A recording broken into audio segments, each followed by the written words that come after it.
Hello and welcome to Frontrunner Motorsport, episode 37 of One Race Wonders, a series where we look at all the Formula 1 drivers who made a solitary start in Grand Prix racing, and we are returning to a race we have looked at before, the 1960 Argentine Grand Prix. All the way back in episode 4, we talked about the life, career and single F1 race of Spaniard Antonio Cruz. Now we have a local driver by the name of Alberto Rodriguez Laretta. There are actually 4 One Race Wonders in the 1960 Argentine Grand Prix, and so today we look at number 2. Make sure you check out the whole playlist for One Race Wonders, and then subscribe as well. Let's jump right into the video. Alberto Rodriguez Laretta was born in the Argentine capital of Buenos Aires from a wealthy family. His father was himself an amateur racer, and Alberto Laretta followed suit, making his racing debut in 1953 in a 1100 Cisitalia. He instantly made a name for himself, and he was only 19. Over the next couple of years he would take wins in the Cisitalia, as well as a Simca, an MG, and a Ferrari, winning the 1955 500 Millas de Raffaella in his native Argentina. He did race everything he could get his hands on, even an old Peugeot 403, and something called an Izard 300. Stick an engine on a wheelbarrow and he would have probably raced that too. In 1956 he raced in a round of the World Sports Car Championship held in Buenos Aires. Sharing a Maserati A6 GCS with Ricardo Grandio, the pair would not finish the race, but they did at least get to race alongside some top drivers such as Juan Manuel Fangio and eventual winner Sterling Moss. In 1959 he would even get to race one of Fangio's ex-cars. Quite an honour to drive your National Heroes race car.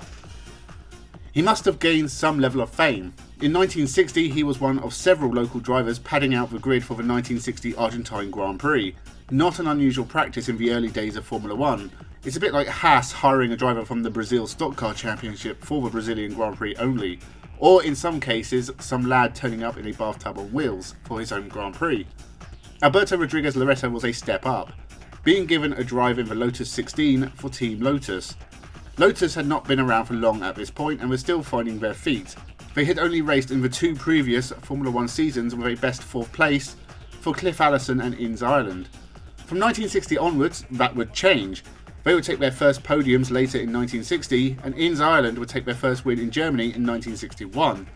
1960 would also see the debut of a certain Jim Clark, who would take Lotus to another level.